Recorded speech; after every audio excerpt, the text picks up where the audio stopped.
안녕하세요. 초등학생 딸 하나를 키우고 있는 40살의 여자입니다. 저는 일을 하면서 딸 하나를 혼자 키우고 있어요. 남편은 어디다 두고 왜 저 혼자 자식을 키우나 싶으실 텐데요. 저 또한 예전에 결혼도 하고 남편도 있었답니다. 가정을 이루고 평생 함께 행복하게 살 단꿈에 젖어전 적이 있었죠. 그런데요, 살아보니까 그냥 혼자 사는 게 낫겠다 싶은 순간이 오더라고요. 게다가 그 순간에 남편과 시모가 했던 말은 들은 지 몇 년이 지난 지금까지도 제 머릿속에서 잊혀지질 않습니다. 아마 우리 썰맘 구독자분들도 전 남편과 전 시모가 제게 어떤 말을 짓거린지 아시게 된다면 제가 한 선택에 지지를 보내실 거예요. 물론 그 사람들도 처음부터 최악이었던 건 아니었어요. 아니면 여러 번 신호가 있었는데도 제 눈에 콩깍지가 씌워져 있었는지도 모르겠네요. 하지만 그 콩깍지가 확 벗겨져 저를 이혼까지 가게 만든 그 엄청난 사건을 지금부터 여러분 앞에 털어놓아 볼게요. 제가 29살 때 간 고등학교 동창 결혼식에서 아이 아빠를 만났어요. 그 사람도 저와 같은 학교를 나온 동창이었거든요. 어쩌면 제가 그 시절 좋아했던 첫사랑이었기에 더 반가운 마음이 컸던 것 같습니다. 오랜만에 얼굴을 보니 다시 그 시절로 돌아간 듯 했죠. 그 사람 또한 어린 시절 저를 좋아했다고 고백했고 우리는 연인이 되었어요. 그땐 제 첫사랑이 이렇게 이루어지는구나 싶었습니다. 1년 정도 만났을 때 상견례를 했는데 좀 찝찝한 일이 있었어요. 지금 생각해보니 그게 첫 번째 신호였는지도 모르겠습니다. 상견례 날 시댁에서는 시부모님 그리고 예비 신우까지 참석했더라고요. 대화를 나누는데 시모가 우리 엄마를 향해 노후 생활은 가능하시냐고 물었습니다. 노후 자금이 없어서 자식들한테 의지하며 살게 되는 건 아니냐면서요. 엄마는 아빠가 먼저 돌아가신 뒤 두 분이 같이 하던 식당을 혼자 하고 계셨는데 그 이야기를 들은 시모가 우리 엄마를 무시하는 것 같은 말에 살짝 기분이 상했어요. 그러자 시모가 오해하지 말라면서 자기가 돈이나 노후 문제에 예민해서 물어본 것 뿐이라고 수습을 하더라고요. 연주 너도 우리가 노후에 너한테 손 벌리는 거 원하지 않을 거 아니니. 우리 집안은 노후 준비가 확실히 다 됐다. 너희는 어떠니? 어머님 걱정하실 일 없을 거예요. 저희 엄마 자식들한테 손 벌리는 분도 아니시고 식당도 잘 운영하고 계시거든요. 식당? 어머니 나이도 있으신데 식당 해봐야 장사를 얼마나 더 하시겠어. 그리고 우리나라에 어디 식당이 한두 군데야? 시모의 말에 저도 발끈해서 우리 엄마 사업에 대해 솔직히 다 말했습니다. 20년 가까이 된 식당에 직원도 20명 가까이 된다고요. 식당 이름까지 알려주니 시모와 옆에 있던 신우까지 표정이 조금씩 바뀌더군요. 유명한 곳인데 자기들이 몰랐다면서요. 사실 엄마 식당이 만두전골로 유명한 식당이거든요. 다녀간 손님들이 인터넷에 올린 글도 수천 개이니 그걸 보고 시댁 식구들이 깜짝 놀란 거죠. 그제야 걱정 내려놔도 되겠다며 흔쾌히 결혼을 허락했습니다. 이후 남편과 저는 부부가 됐어요. 저는 그때 대기업 마케팅팀에서 일하고 있었는데요. 유산할 뻔한 이유로 직장을 그만두고 전업주부로 살게 되었습니다. 육아 초반엔 힘들었지만 아이가 어린이집에 다닐 정도가 되니 여유가 좀 생기는 거예요. 그때부터 뭔가 새로운 일을 해보고 싶다는 생각이 들더라고요.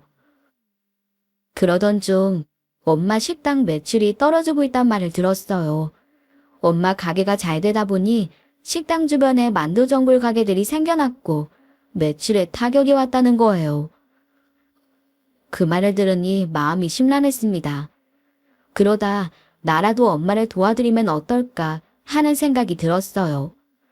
마케팅 일을 했으니 그런 부분은 도와드릴 수도 있고 또 저도 엄마를 닮아 음식 솜씨도 좋은 편이거든요. 그래서 슬쩍 말을 꺼냈는데 엄마가 화들짝 놀라시며 저를 혼내셨어요. 식당 일이 얼마나 고생스러운데 네가 이걸 하느냐면서요. 어찌나 화를 내며 말리시는지 더 말도 꺼낼 수가 없이 그 일은 지나갔습니다. 이후 몇 개월이 흐른 어느 날이었습니다. 늦은 밤 잠에 들려고 누웠는데 갑자기 전화벨이 울리는 거예요. 그 전화는 엄마가 교통사고를 당해 병원에 실려가셨다는 연락이었어요. 순간 머릿속이 하얘졌고 일단 병원으로 급히 달려갔습니다. 제게 저보다 2살 어린 남동생이 있었는데 걔도 놀라서 달려왔더라고요. 식당 일을 마치고 늦게 귀가하던 엄마가 음주운전 차에 치였다고 했습니다. 그리고 생각보다 사고가 심각했어요. 엄마는 하반신이 골절되는 큰 부상을 당하셔서 며칠간 의식조차 회복하지 못하셨거든요. 그리고 가게 직원들을 통해 사고가 나기 전 상황도 들을 수 있었는데요. 엄마는 매출 생각에 늦게까지 혼자 남아 식당 영업을 하셨다고 해요. 혼자서 해결해 보려고 하시다가 사고를 당하신 거라는 걸 알게 되니 더 마음이 아프더라고요. 그래서 우리 남매는 머리를 맞댔고 저희 둘이 이제부터라도 식당 일을 시작하기로 했어요. 엄마가 의식을 어느 정도 회복하신 다음 말씀을 드렸는데 엄마는 이번에도 절대 안 된다며 반대하시더군요. 니들이 식당 일을 왜 해? 안 돼, 절대. 니들이 나 사고 난 것 때문에 이러는 모양인데 차라리 내가 식당을 접으면 접었지. 니들 고생시키는 건 반대다. 엄마, 우리 남매 충분히 생각하고 결정한 거예요. 엄마가 우리 고생할까봐 식당에 반대하는 건 알지만 그게 우리 가업이잖아요. 엄마가 지금까지 잘 운영해온 곳이기도 하고요. 그러니까 우리한테 좀 맡겨봐요. 네? 연준, 너는 애 키워야지 무슨 식당을 한다고. 니들 식당 일하라고 엄마가 대학까지 보낸 줄 알아? 식당 일이 뭐가 어때서? 그 식당 하면서 엄마가 우리 남매 다 키운 거잖아요. 그럼 그만큼 의미 있고 뜻깊은 일이 어디 있어요. 그 일 우리 남매가 물려받겠다는데 왜 반대만 하고 그래요. 우리 가족한텐 소중한 식당이니까 우리가 지키고 싶어요. 엄마가 마음 좀 돌려주시면 안 돼요? 엄마는 한참을 아무 말 없이 쫌한 표정으로 계시더니 이내 고개를 끄덕이셨습니다. 아휴, 그래. 니들 말대로 한번 해보자. 앞으로 잘 부탁한다. 엄마가 허락해주시고 우리 남매는 본격적으로 식당 일을 시작하게 됐어요. 엄마 말대로 식당 일은 보통이 아니었어요. 막상 시작해보니 엄마 손맛을 따라한다는 게 마음만큼 쉽지 않은 일이었죠. 그래도 이렇게 큰맘 먹고 시작한 거 쉽게 포기하고 싶지 않았고 그러다 보니 엄마만큼은 아니어도 그래도 비슷한 정도가 되더라고요. 다행히 단골분들도 좋아해 주시고 반응도 나쁘지 않았습니다. 그렇지만 아직 예전 매출을 회복하지는 못한 상황이었어요. 그래서 식당 영업이 끝난 뒤에도 남아 메뉴를 만들어 보기도 하고 가게 홍보를 어떻게 해야 할까 매일 동생과 머리를 맞대고 회의를 했습니다. 물론 이래저래 정신이 한 개도 없었지만 그런 와중에도 가정에 소홀하지 않았어요. 식당 일을 시작할 때 일과 살림 모두 최선을 다하겠다고 남편에게 말했었거든요.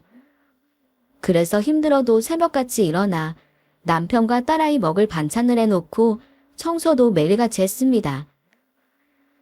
그걸 몇 개월 반복하다 보니까 솔직히 저도 힘이 들고 남편이 좀 도와주기를 바랬는데요.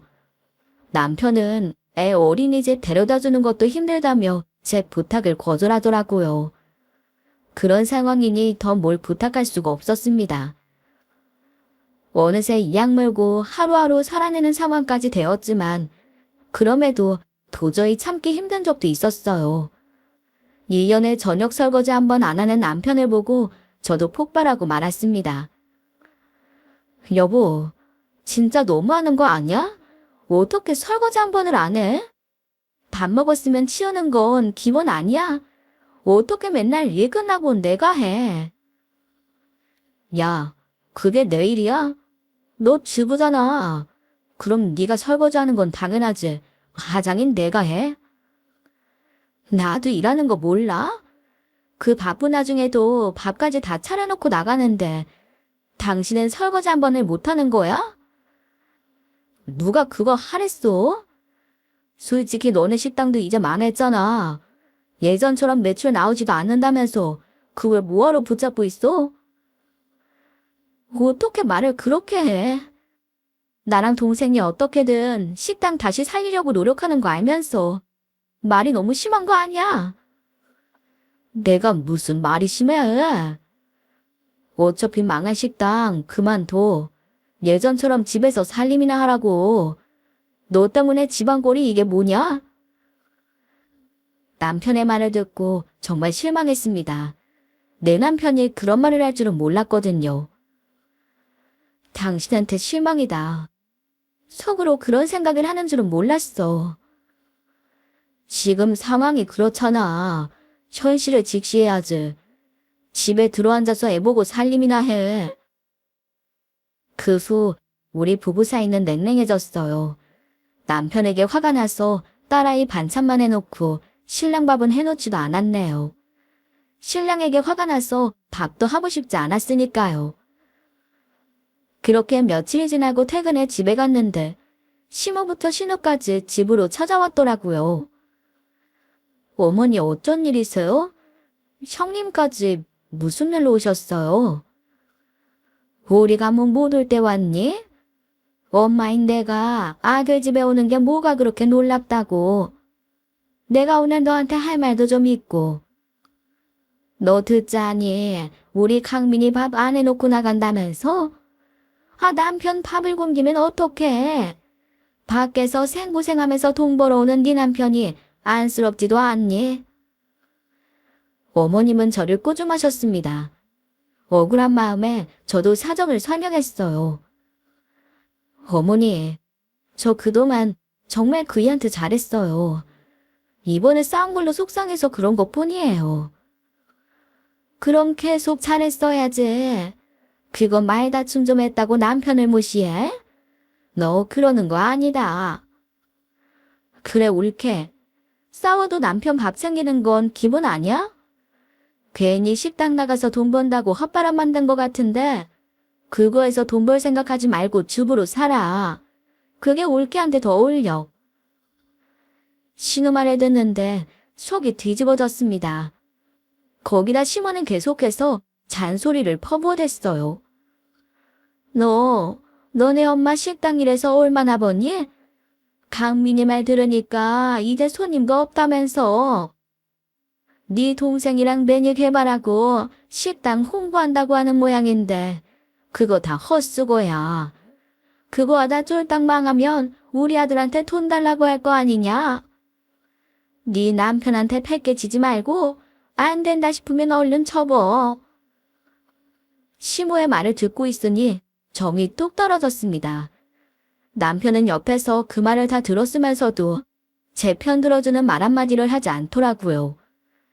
그 순간 남편은 물론이고 시댁 식구들까지 쳐다보고 싶지도 않았습니다. 남편과 시댁 식구들에게 그런 대접을 받고 나니까 더 오기가 생기고 이를 악물게 됐는데요. 그 사람들 보란듯이 식당을 성공시키고 싶은 마음뿐이었어요.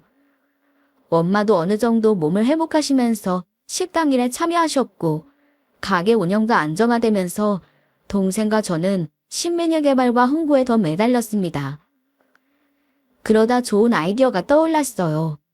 우리 메뉴를 젊은 세대도 먹을 수 있도록 온라인 판매를 하게 됐죠. 그리고 엄마의 비법이 담긴 된장과 청국장도 함께 팔았습니다. 실은 예전부터 엄마 된장이랑 청국장을 팔아달란 손님들이 많았거든요. 반응은 생각보다 더 뜨거웠습니다. 지역 맘카페에 입소문이 나면서 매출량이 껑충 뛰어올랐어요. 인터넷으로 주문하는 고객도 늘어나고 그 덕에 우리 식당 손님까지 함께 늘어났네요. 저와 동생의 노력 덕분에 바닥을 찍던 식당 매출도 하늘 높은 줄 모르고 치솟았고 엄마 얼굴에도 웃음꽃이 피었습니다. 그걸 보는 저희도 보람있고 참 뿌듯했고요. 하지만 우리 식당이 잘 나갈수록 표정이 어두워지는 사람도 있었는데요. 그게 바로 남편과 시어머니였습니다. 해봐야 얼마나 잘 되겠냐. 지금 반짝 잘 되는 거라고 하면서요. 그리고 남편은 식당까지 찾아와 엄마에게 불만을 표현했죠. 김서방 어서 오게.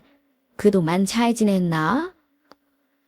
장모님, 가게 좀 잘 된다고 이 사람 집안일에는 너무 무심해요. 장모님이 따끔하게 한마디 해주셨으면 해서 왔습니다.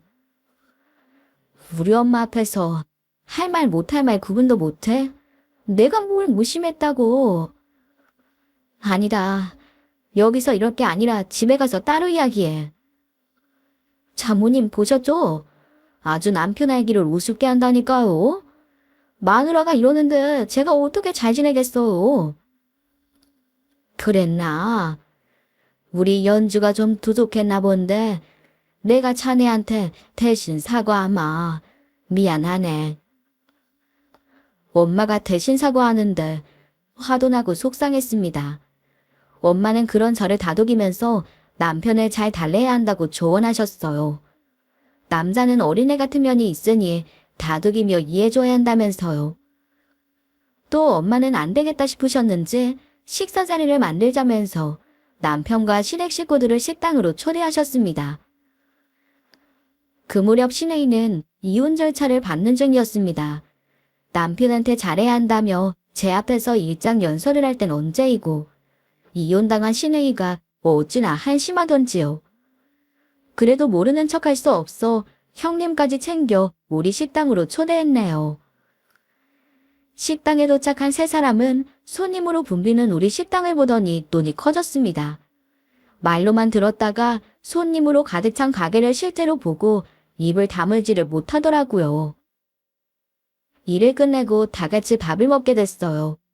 시무는 몇 숟갈 뜨더니 엄마와 저를 향해 질문을 해내기 바쁘더군요. 이거 사돈이 직접 만드신 거죠? 오래 식당 하셨다길래 손맛이 엄청난 줄 알았더니 뭐 기대한 정도까지는 아니네요. 이 정도면 우리 딸애도 할 수 있겠어요. 시무 말을 듣고 숟가락을 떨어뜨릴 뻔했습니다. 사실 말도 안 되는 비교였거든요. 뭐 형님이 요리를 못하는 건 아니었지만 평생 식당에서 돈을 번 엄마랑 비교한다는 게 웃기잖아요. 어머니, 어떻게 형님하고 저희 엄마를 비교하세요? 저희 엄마는 손맛 하나로 몇십 년을 버틴 분이신데요. 그런데 그 순간 눈치 없이 남편이 끼어드는 겁니다. 글쎄, 난 큰 차이 모르겠는데 이 정도는 우리 누나도 충분히 만들 수 있겠어. 이건 당신이랑 처남이 새로 만든 신면이라고 했지? 하, 먹어보니까 생각보다 별로다. 이게 인기가 많아? 당연하지.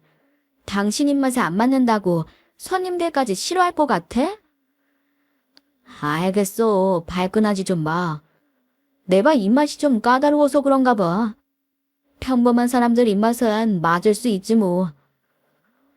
산통을 꿰는 남편의 말에 엄마와 동생 표정이 불쾌한 게 느껴졌어요. 즐거워야 할 식사 시간은 그렇게 불편하게 끝나고 말았습니다. 신랑과 시댁 사람들은 우리 식당을 무시했지만 날이 갈수록 가게를 찾는 손님들은 많아졌고 분점을 내고 싶다는 제안도 밀려왔어요. 하지만 엄마는 호락호락하게 허락해주지 않으셨죠. 음식을 제대로 배워야 한다고 자존심 다 버리고 배울 수 있는 사람만 받아준다고 하셨습니다. 그래서인지 엄마 밑으로 들어와 음식을 배우다 제풀에 지쳐 떨어져 나간 사람들도 있었고요. 그런데 하루는 시무와 신우가 찾아와 우리 식당 분점을 내고 싶다고 하는 겁니다. 엄마가 분명 거절하실 것 같았는데 반응은 예상 밖이었습니다.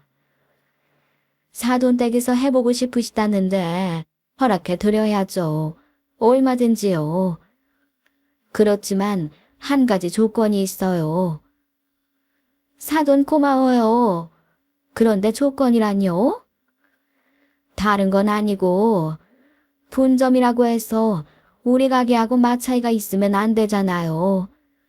그러니까 가게 내시기 전에 여기 와서 일부터 배우시겠어요? 꼴 보는 거랑 음식 만드는 거 가르쳐 드릴게요. 엄마의 제안을 듣고 시모와 신우는 잠시 고민하더니 그 제안을 받아들였습니다. 그러죠 뭐. 가게 내기 전에 경험을 해봐야 좋은 거 아니겠어요? 또 사돈도 있고 며느리도 있고 우리도 든든하고요. 저도 좋아요. 앞으로 잘 부탁드려요. 올케, 나 식당에서 성공하고 싶거든? 올케가 잘 좀 도와줘. 다음날 시모와 신우가 일을 배우러 가게로 찾아왔어요. 그런데 역시는 역시였습니다. 둘 다 주방이나 홀서빙 배울 생각은 안 하고 본인들이 가게 카운터를 보려는 거예요. 어머니, 형님, 여기서 이러시지 말고 한 분은 주방으로 가시고 한 분은 홀에서 일 배우셔야죠. 홀케, 지금 우리 보고 허드렛 일을 하라는 거야? 사장이 왜 그런 일을 해? 직원들 시키면 되지. 형님, 사장이 다 알고 있어야 직원들을 통솔하죠. 얼른 앞치마 입으시고 일 시작하세요. 재료 다듬는 것부터 알려드릴게요. 그러자 시모가 제 팔을 붙잡았습니다. 네가 뭔가 착각하는 모양인데 우리는 가게 경영하는 걸 배우러 온 거야. 이런 일 하려고 온 게 아니라니까. 어머니, 가게 운영도 이런 일을 할 줄 알아야 하시는 거예요. 사실 저희 엄마 분점 허락 거의 안 해주세요. 사돈이니까 분점 내는 것도 받아주신 건데 이 정도는 하셔야죠. 기본부터 제대로 알려드릴게요. 그러니 똥 씹은 표정을 지으며 신우는 주방으로 들어가 양파를 까고 시모는 홀서빙을 시작했습니다. 그러나 둘은 일을 배우기는커녕 사고만 치고 다녔어요. 형님은 본인이 음식을 만들겠다면서 설치다가 주방 직원과 얼굴을 붉혔고 시모는 손님한테 함부로 대해서 제가 가까스로 수습했거든요. 사고만 치더니 일 배운 지 이틀도 안 돼서 내일부터 그만 나오겠다고 하더라고요. 그렇게 말하고 식당을 나오지 않으니 저는 시댁 식구들이 식당에 대한 꿈을 다 접은 줄로만 알았습니다. 하지만 시댁 식구들은 그 생각에 접을 마음이 없었던 모양이에요. 며칠 뒤 시모와 신우 그리고 남편까지 찾아와 충격적인 말을 내뱉었거든요. 사돈, 분점을 내는 건 아무래도 우리랑 좀 안 맞는 것 같네요. 그래서 말인데 분점이 아니라 가게를 저한테 넘기시는 게 어때요? 시어머니의 황당한 발언에 저나 엄마 그리고 동생까지 모두 얼음이 됐는데요. 그 사람들 우리 반응은 안중에도 없이 헛소리를 계속해대는 겁니다. 사부인, 분점 내기 전에 일 배우는 것도 못하겠다고 나가셨으면서 식당 인수를 하시겠다고요? 대신 여기 직원들 다 그대로 넘기는 조건으로요. 그럼 일 착착 하는 직원들이 있으니 우리가 뭐 배울 필요도 없고 그게 훨씬 나을 것 같네요. 저희는 생각해 본 적이 없어서 잘 되는 식당 굳이 남한테 넘기고 싶지도 않고요. 사돈이 하나만 알고 둘은 모르시네요. 지금이야 잘 된다고 해도 몇 년 뒤에도 이 가게가 잘 되라는 보장이 있어요? 지금 잘 된다고 너무 의기양양하지 마시고 앞일을 생각하세요. 지금 우리한테 넘기는 게 미래를 생각하신다면 더 나을 수도 있어요. 나중에 폐업 처리하는 것보다 우리한테 넘기는 게 낫지 않겠어요? 시모가 면전에서 우리 식당을 무시하자 엄마 손이 덜덜 떨리는 게 보였습니다. 그래요. 그럼 내가 뭐 좀 물어볼게요. 식당 인수하실 거면 권리금은 얼마나 주실 생각이세요? 순간 깜짝 놀랐습니다. 엄마가 가게를 정말 넘길 생각인 것 같아서 정말 당황스러웠어요. 그런데 저보다 더 당황한 사람들이 있었습니다. 바로 남편과 시댁 식구들이었어요. 권리금이라뇨? 남도 아니고 사돈 사이에 권리금 받을 생각을 하세요? 그러게요. 장모님 농담이시죠? 김서방, 이 가게 내가 평생을 일군 식당이야. 그리고 지금 내 자식들 덕분에 전국적으로 잘 나가는 식당이 됐고, 그건 자네도 알지 않나? 이런 가게 넘겨봤는데 권리금도 없이 받으려고 했어? 가게 이수의 권리금이 기본인 거 모르나? 그리고 사돈도 너무하시네요. 사돈이라도 거래는 거래 아닙니까?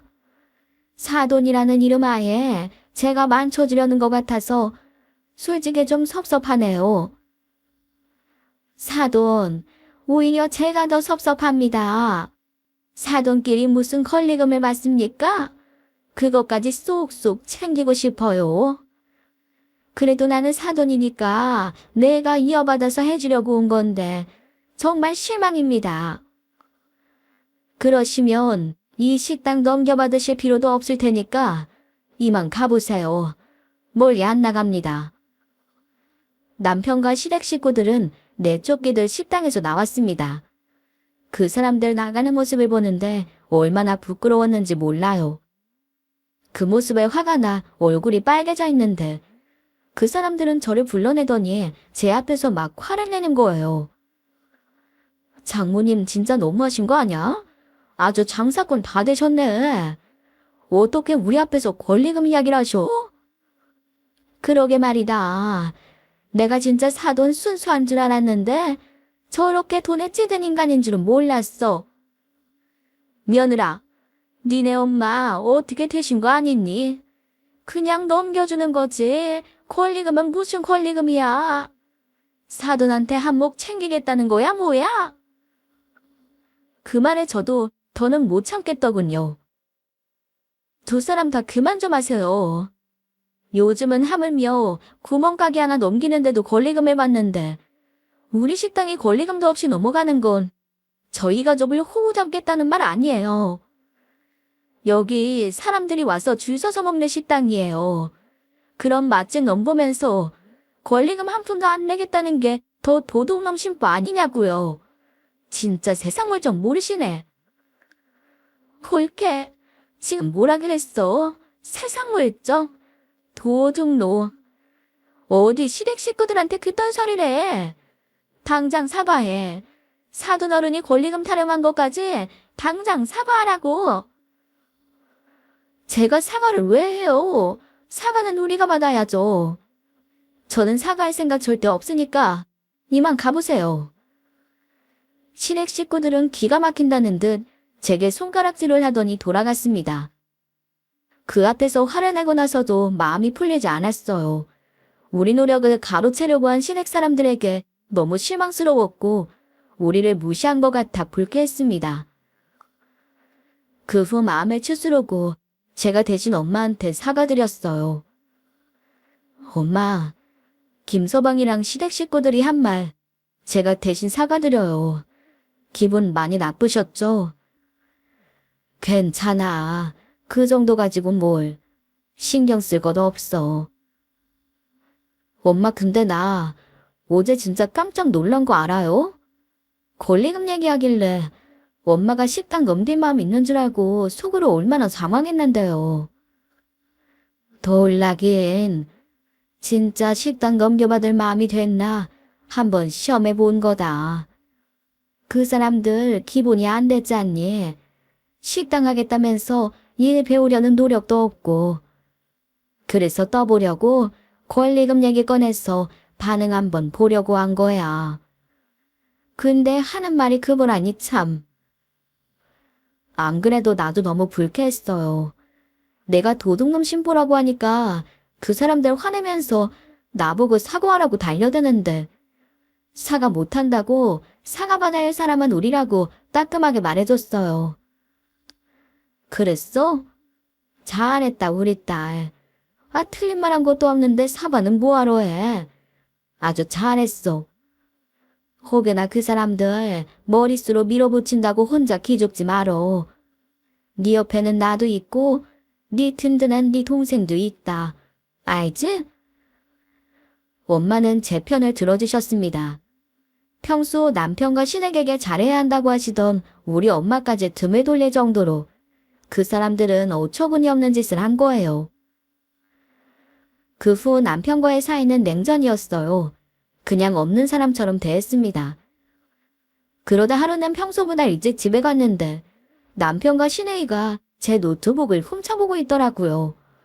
보니까 제가 예전에 동생과 개발한 신메뉴 레시피를 보고 있더군요. 말을 들어보니 남편과 시모, 신혜이까지 힘을 합쳐서 식당을 할 생각이라고 하는 거예요.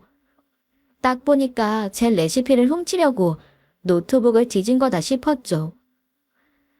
식당 개업하려는 건 알겠는데 그렇다고 남의 거 훔치면 돼. 야, 훔치다니. 그냥 한번 본 거지. 그리고 나 식당 일 열심히 하려고 은행까지 그만뒀어. 그러니까 너 따라잡는 건 시간 문제라고. 뭐? 은행을 관둬? 어떻게 그런 일을 상의도 없이 결정해? 그럴 수도 있지 뭐. 회사 다녔을 때보다 더 잘 되면 될 거 아니야. 당신은 신경 꺼. 남편 하는 짓이 너무 어이가 없어서 말을 잃었습니다. 그리고 한 달 뒤쯤 드디어 개업을 한다며 부르더라고요. 가보니 제 레시피를 그대로 따라한 메뉴가 있었습니다. 그 귀한 레시피를 가지고 어떻게 이런 먹지도 못한 음식을 만들었는지. 장사할 기본도 안 된 시댁 식구들의 태도에 혀만 끌끌 차고 나왔는데요. 몇 개월 뒤 남편은 손님이 없으니 월세도 못 낼 지경이라면서 힘들다며 제게 하소연을 하며 이야기했습니다. 여보, 식당이 원래 이런 건가? 보통 일이 아니네. 당연하지. 그런 마인드로 장사를 하는데 성공할 리가 있어? 나도 다 노력해서 읽은 거야. 그러지 말고 지금이라도 우리 가게 와서 좀 배우는 게 어때? 야, 내가 너한테 하소연 한번 했다고 잘난 척하지 마. 네 도움 없이도 나 충분히 성공할 수 있어. 남편은 제가 마지막으로 베푸는 넓은 아량도 뿌리치고 자존심만 세우며 나오는데 정말 답이 없다 싶고 저도 그냥 포기하게 됐습니다. 그리고 몇주의 시간이 흘렀을까요? 시모에게서 전화가 왔습니다. 다급하게 집으로 오라는 연락이었어요. 실은 다음날이 친정아빠 제사였는데요. 친정에 가서 음식을 가져오란 말을 하는 겁니다. 너는 내일 친정 가는 거지? 그럼 오랜만에 니네 친정 김치 좀 먹자. 김치 많이 해놨지? 김치요? 있긴 있는데. 어머니, 근데 예전부터 저희 친정 음식 입에 안 맞는다고 안 드시지 않으셨어요? 어른이 먹고 싶다면 네 하고 가져오면 되는 거지. 아, 왜 자꾸 토를 다뤄? 너네 친정김치 먹은 지가 하도 오래돼서 오랜만에 한번 먹어보고 싶어서 그런 거다. 그 말을 하며 어머니는 순식간에 김치통 10개를 제 차에 실으셨습니다. 우리 김치 뚝 떨어졌다. 간 김에 종류별로 담아와. 배추김치만 담지 말고 파김치며 갓김치며 니네 친정에 있는 건 다 담아와봐. 나도 맛 좀 보게. 종류별로 있을지 모르겠네요. 그리고 김치 가져다 드리는 건 못할 것 같아요. 저희 엄마 음식 좋아하지도 않으시는데 드리는 것도 내키지 않고요. 아니, 내가 먹겠다니까. 내가 너네 집에서 김치도 못 얻어먹냐? 잔소리 말고 김치통 준 거 가득 채워와. 시모가 억지를 쓰는 통에 김치통을 싣고 집에 오긴 왔는데 도저히 그걸 들고 친정에 갈 순 없잖아요. 결국 집에 돌아와 남편과 부부싸움을 했죠. 시어머니가 김치통을 실어보내는 게 맞는 거냐고 따지고 남편은 김치 좀 가져오는 게 뭐가 힘든 일이냐고 서로 언성을 높이며 싸웠습니다. 저도 화가 나니까 일부러 남편 들으라는 듯 친정에 못 간다고 전화를 했어요. 그러니 남편은 우리 엄마 들으라는 듯 안 가져오기만 해봐 라며 소리치더니 밖으로 나가버리더라고요. 전화 너머로 남편의 호통을 들은 엄마가 깜짝 놀라 물으셨습니다. 연주야, 김서방이 왜 저렇게 소리를 질러? 너 갑자기 내일 못 온다는 말은 뭐고? 엄마, 그게 실은 시어머님이 김치통을 실어주면서 나보고 친정김치를 가져오라잖아요. 그래서 저 사람한테 한마디 했더니 저렇게 화를 내네. 나 우리 시댁에 엄마 김치 주기 싫단 말이에요. 그러지 말고 김치통 다 가져와. 엄마가 얼마든지 줄게. 그 김치통 꼭 다 들고 오너라. 엄마, 내가 싫다니까요? 엄마가 고생해서 담근 그 귀한 걸 우리 시댁에 다 퍼줄 일 있어요? 괜찮다니까. 엄마 말대로 해. 전부 채워줄게. 대신 너는 뚜껑 열지 마라. 김치는 다 채워서 내가 보내줄 테니까 너는 절대 뚜껑 열지 마. 알았지? 엄마의 신신당부에 알았다고 대답했습니다. 그땐 그 말에 엄마의 숨겨진 뜻이 있을 거라곤 상상도 못했었지요. 그리고 엄마는 사람 불러 시댁에 김치를 보낼 테니 어떤 일이 있어도 너는 절대로 뚜껑 열지 말라고 또 당부를 하시더라고요. 이어 다음 날이 되었습니다. 아침에 영업 준비로 정신이 없는데 시어머니와 시누이 그리고 남편이 가게로 찾아왔어요. 근데 셋 다 얼굴이 뻘개져 씩씩대는 거예요. 시모는 저를 보자마자 죽일 듯이 삿대질을 하며 달려들었습니다. 니년, 너 시댁이 우습냐? 이게 우리를 얼마나 우습게 봤으면 이래? 어머니, 갑자기 왜 이러세요? 대체 무슨 일이신데요? 이게 끝까지 지 잘못을 몰라. 너 내가 김치 보내랬지? 누가 그딴 거 들고 오라 그랬어? 김치요? 어제 엄마가 보내주신다고 하셨는데 뭐가 잘못됐어요? 못 받으셨어요? 뭐, 그럼 그걸 니년 엄마가 보냈단 말이야. 내가 인연을 그냥. 시모가 우리 엄마를 찾아 쫓아 들어가려는 찰나 엄마가 가게에서 나오셨습니다. 엄마를 보고 시모 눈이 뒤집히더라고요. 야, 김치 보낸 거 네 딸년이 아니라 네 짓이냐? 어디 저딴 걸 보내고 있어? 사돈 왜 이러세요? 김치에 무슨 문제 있습니까? 장모님, 우리한테 보낸 게 그게 김치예요. 다 썩은 김치 보낸 주제에 뭘 믿고 그렇게 당당하세요? 그 순간 시모가 코앞에서 김치통을 열었습니다. 여는 순간 악취가 풍기는데 서 있기가 힘들 정도였어요. 그랬습니다. 엄마는 다 썩은 김치를 보내셨고 그래서 제게 절대 뚜껑 열지 말라고 하신 거예요. 이게 김치야? 내 앞에서 사돈 어쩌고 예의 차릴 땐 언제고 먹지도 못할 김치를 보내? 당신들 수준에 딱 맞는 김치 보냈는데 뭐가 그렇게 불만이실까? 당신들한테는 저런 썩은 김치도 황송한 거야. 알아. 김치는 씻어서 먹을 수라도 있지. 구제 불능인 사람들. 어디 감히 우릴 속이고 내 김치로 장사를 하려고 해. 그때였습니다. 세 사람의 얼굴이 하얗게 질렸어요. 왜? 우리 집 김치 가지고 니들 식당에서 장사하려다가 내가 쓰레기 김치 주니까 당황해서 이러는 거 아니야. 내 말이 틀려. 장모님, 그게 무슨 말씀이세요? 말도 안 되는 소리 하지 마세요. 김서방, 자네는 내 사위라면서 그런 양심 없는 짓을 해. 근점도 못 내고 가게 인수도 못하니까 우리 이름 팔아 장사하려고 했잖아. 내가 모를 줄 알았어? 잘난 사부인께서 한번 대답해 보세요. 왜 말을 못하실까? 이 정신 나간 여편네가 생사람을 잡네. 어디서 말도 안 되는 소리를 듣고 와서 생사람을 잡어. 시모가 뻔뻔하게 소리치는 순간 뒤에 있던 주방 직원이 등장했습니다. 그 사람 얼굴을 보고 시댁 인간들은 일제히 얼음이 됐어요. 당신들, 우리 직원 알지? 우리 주방 직원한테 주방 비법 배워서 니들 식당으로 취직하라고 꼬드겼다면서.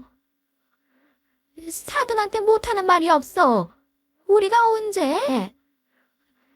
얼굴 색 하나 안 변하고 우리말을 내미는 시모의 목소리에 그 직원이 녹음 파일을 재생했습니다. 그 녹음 안에서는 분명 시모의 목소리가 들렸어요. 아니, 이 실장님, 음식 만드는 비법 배워서 우리랑 장사하자니까요. 우리가 지금 받는 월급 그 이상으로 쳐줄게. 안 됩니다. 저는 그렇게 못해요. 제발 이러지 마세요. 사장님 하시면 큰일 납니다.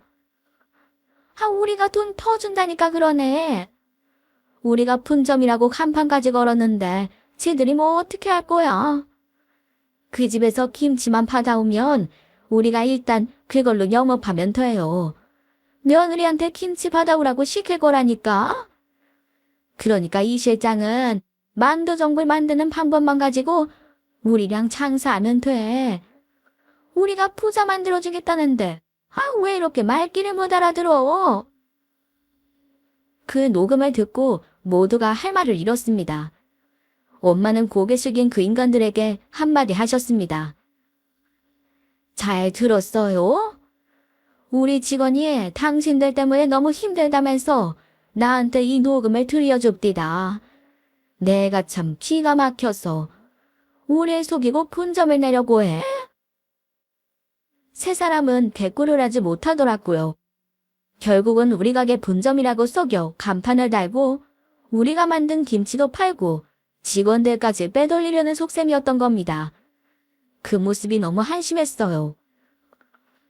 당신, 그리고 어머니의 형님까지 이럴 작정이었어? 갑자기 김치 가져오라고 하는 것도 이상했지. 우리 식당에서 예배할 용기는 없고 식당으로 돈은 벌고 싶어. 어머님도 마찬가지예요. 어떻게 며느리랑 사돈을 속이고 사람 빼갈 생각을 하세요? 어떻게 사람이 양심이 없냐고요? 그럼 어쩌라고? 우리 보고 자존심 상하게 니들 모냐 밑에서 일을 배우라는 거야? 잘난 척 그만하고 김치나 갖고 와. 우리가 니들 김치로 장사 좀 해야겠으니까. 당신, 내가 사돈 대접해줄 때 이쯤에서 그만해. 김서방, 거기서 뭐하고 있나? 김치 동양에 갈 생각 말고 어머니 모시고 얼른 돌아가게. 장모님, 이렇게 나와서 좋으실 거 없으시다니까요. 자꾸 이런 식으로 피곤하게 나오시면 저 더는 못 참아요. 장모님이 이러시면 그 피해 누가 받는 건지 몰라서 이러세요. 다 은서 엄마한테 돌아간다니까요. 장모님 때문에 열받아서 저 은서 엄마랑 갈라설 겁니다. 장모님 때문에 딸 이혼녀 만들고 싶으세요. 남편의 선행 없는 발언에 제 인내심이 폭발했습니다. 야, 너 지금 누구 보고 협박이야? 네가 이혼하자면 내가 아쉬울 것 같아. 우리 식당 무시할 때마다 애 생각해서 참고 살아줬더니 이게 누구 앞에서 이혼 얘기를 들먹여.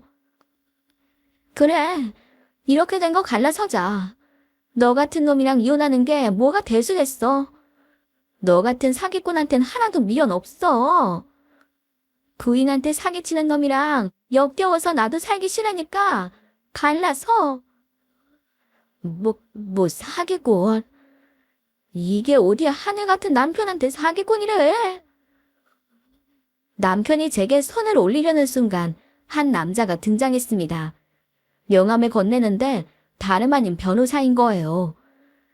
알고 보니 엄마가 시댁 식구들이 찾아와 행패 부릴 줄 알고 미리 변호사에게 연락을 해두신 거였어요. 여기 이 사람이 내 변호사야. 이 실장한테 니들이 한 짓 들었을 때부터 어떻게 갚아주나 했는데 오늘이 그날이네. 니들 우리 식당 분점이라고 사기치면서 간판까지 달았지? 허락도 없이 간판 달고 우리 음식으로 장사할 생각까지 하고 이게 사기가 아니야. 김서방, 자네랑 자네 엄마, 누나가 한 짓이 사기인지 아닌지 여기 변호사님한테 한번 물어보자고. 법대로 해보자니까. 장모님, 왜 이러세요? 이러지 마세요. 제가 순간 욱해서 그런 거지. 그것도 이해 못 해주세요. 아휴, 사돈, 사기죄라뇨. 그럼 무서운 말씀하지 마세요. 뭐 이런 일로 변호사까지 부르고 그러세요. 그리고 며느라, 너도 이혼은 무슨 이혼이냐? 솔직히 너희 집이 도와줬으면 이렇게까지 올 일도 아니었잖니. 그만하자, 응? 어머니나 그만 좀 하세요. 저 어머님 아들이랑 이혼할 거예요. 우리 개무시할 때는 언제고 우리 돈 받으려는 거 너무 우습네요. 우리라고 처음부터 이러고 싶었는 줄 알아? 그냥 지점 하나만 내주면 될걸. 일 비우라고 귀찮게 구니까 그런 거 아니야. 홀케, 이건 엄마 말이 맞지? 가게 하나만 내줬어도 우리가 이렇게 했겠어? 그리고 가게도 간판만 단 거지. 우리가 영업을 한 것도 아니고. 근데 뭐가 사기야? 상황 파악 못하는 인간들 말에 엄마는 성큼성큼 주방으로 들어가셔서는 바가지 가득 소금을 퍼오셨습니다. 그리고 시모를 향해 그 소금을 부어버리셨어요. 헛소리 짓거리지 말고 썩 꺼져. 내가 니네 다 콩밥 먹일 거야. 각오해. 이게 나한테 소금을 뿌려? 우리한테 이렇게 하고 너희 가게 잘 될 수 있을 것 같아. 우리가 가만 안 둘 거야. 시모는 고래고래 악을 썼고 다른 직원들에게 붙잡혀 끌려나갔습니다. 그렇게 한바탕 소란이 마무리되었네요. 그 소란을 덮고 엄마에게 얼마나 죄송했는지 몰라요. 엄마, 정말 죄송해요. 나 때문에 저런 사람들이랑 얽혀서 엄마만 고생하고 상견례 날 우리 무시할 때부터 내가 결혼 엎었어야 하는 건데 다 내 잘못이에요. 됐다. 자책하지 마. 그런 인간들이랑 더 안 얽힌 게 다행이지. 네 잘못 아니니까 마음에 담아둘 것 없어.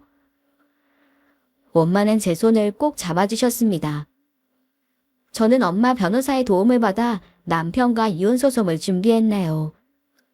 그렇게 모든 일이 다 끝나는 줄 알았는데 얼마 후 우리 식당을 비난하는 악의적인 글들이 인터넷에 올라오는 거예요. 글 쓴 사람을 찾아보니 글 올린 사람이 누구였는지 아시나요? 바로 남편과 신우였습니다. 그것들 끝까지 정신 못 차렸더라고요. 그래서 이혼 소송의 명예훼손, 그리고 엄마는 그 인간들을 상대로 사기죄로 고소까지 하셨네요. 우리한테 합의금은 물론이고 남편은 이혼 소송에서도 패소해 이자료에 양육비까지 다 주게 되었습니다. 노후자금 모아뒀다며 잘난 척하던 시모는 그 돈 탈탈 털어 재판 비용과 합의금으로 다 쓰게 됐죠. 남편도 똑같습니다. 헛된 꿈에 부풀어 다니던 직장까지 그만두더니 모아둔 돈은 다 저한테 주고 지금은 완전히 개털이 됐어요. 그런데도 정신 못 차리고 또 식당을 냈다가 쫄딱 망했다고 하더군요. 본인들 주제도 모르고 헛바람만 잔뜩 들어 나댄 인간들, 최후가 그런 거죠 뭐. 남의 떡이 더 커 보인다고. 우리가 고생한 건 모르고 장사 만만하게 보고 시작했다가 폭삭 망한 시대기차 모습습니다. 세상에 공짜로 얻는 건 없다고 하죠. 그 세 사람 인생 공부 한번 제대로 했길 바랍니다. 저희 식당은 여전히 잘 나가는 중입니다. 저는 앞으로도 동생과 힘을 합쳐 엄마를 도와 우리 식당을 잘 이끌어 나갈 거예요.